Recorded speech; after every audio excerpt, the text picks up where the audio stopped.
Baroness Scotland is the second Secretary General from the Caribbean and the first woman to hold the post. A lawyer by profession, she hails from the island of Dominica and has been Secretary General since 2015.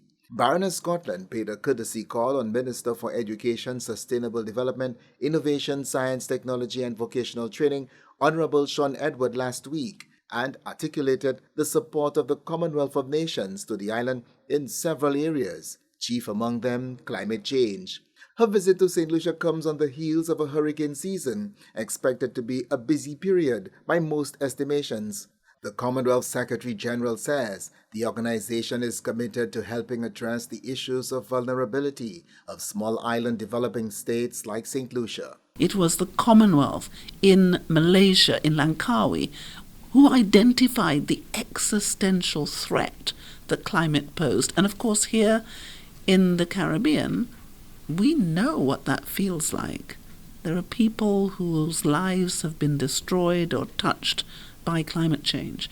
And so it was a great privilege and pleasure for us to talk about what we're doing, how we can address the issues of vulnerability, address the issues of debt, the importance of our Universal Vulnerability Index, which takes into account not just the GDP of a country, but the reality of what this vulnerability means. St. Lucia has been able to benefit from the Commonwealth's Climate Finance Access Hub, which has delivered some $50 million to help improve climate change resilience. Baroness Scotland says the Commonwealth wants to build on the successes of the last few years in digitization and youth entrepreneurship, especially with the lessons learned from the COVID-19 pandemic and the innovation which resulted from its challenges.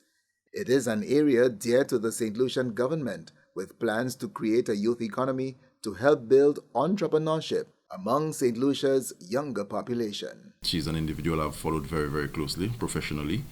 And one thing I've been able to discern from all of what I've seen of her is that she is very compassionate. She is very professional, and she is a champion of small island states like St. Lucia. So today it was not at all difficult to make conversation on some of the issues that plague St. Lucia and other small island states. We spoke about the whole climate change situation as it confronts small island states, or SIDS as we call them. We spoke about the long-lasting relationship that St. Lucia has been able to forge with the Commonwealth along the lines of education. Minister Edward was joined by his cabinet colleague, Youth and Sports Minister Honorable Kenson Kazimi, who articulated the areas of youth development and sports which he hopes can receive the support of the Commonwealth. The young people are really the future. And when you talk about training, when he speaks of Commonwealth coming in and providing training, as a youth minister, that actually is something that I'm very passionate about as well. The skills training overseas to ensure that they better their life, I think, is something that is very, very important. And so I think we are on the right track. I think we can continue to show our appreciation to Commonwealth as it pertains to our youth policy.